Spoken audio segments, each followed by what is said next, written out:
संविधान की सर्वोच्च पदों पर बैठे हुए व्यक्तियों को आत्म संयम की बहुत ज्यादा आवश्यकता होती है।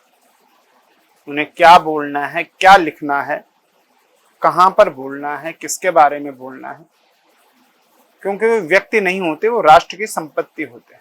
और राष्ट्र की संपत्ति होने के कारण ही उनको तमाम तरह की आप सुविधाएं कह दें, उनकी सुरक्षा पर, उनके आवास पर, उनके भोजन पर खर्च किया जाता है राष्ट्र की कमाई को।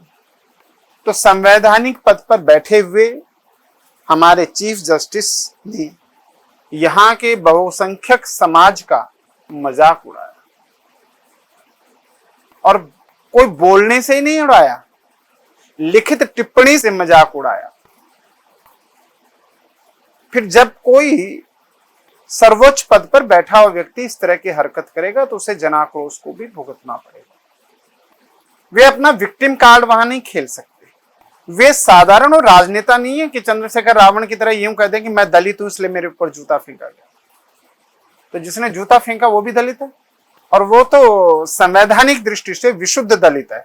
क्योंकि धार्मिक दृष्टि से मैं कहूं तो हमारे 4 वर्णों में से एक वर्ण में शूद्र में वो आते हैं, और शूद्र हो या वैश्य हो या क्षत्रिय हो या ब्राह्मण हो, ये सारे जो वर्ण हैं हमारे लिए सभी पूजनीय, सभी में महापुरुषों का जन्म हुआ है, सब में योद्धाओं का जन्म हुआ है, सब में आध्यात्मिक महापुरुषों ने प्राकट हुआ है उनका। इसलिए हम तो ये भी नहीं कह सकते कि वो है, लेकिन संवैधानिक शब्द है दलित, और विशुद्ध दलित है क्योंकि उसने न तो अपना धर्म छोड़ा गवई जी के पूर्वजों की तरह, न कोई दूसरा काम किया, और भगवान विष्णु के उपासक हैं और संवैधानिक दृष्टि से दलित हैं, और उनकी भावनाओं को आहत किया गया।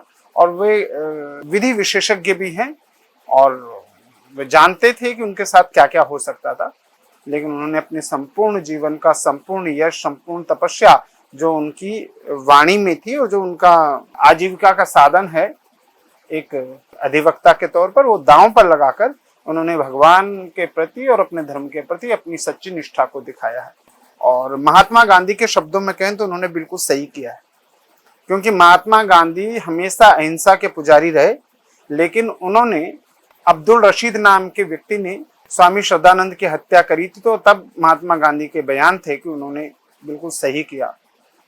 तो यदि अब्दुल रशीद ने श्रद्धानंद की हत्या करके सही किया तो इन्होंने भी सही किया।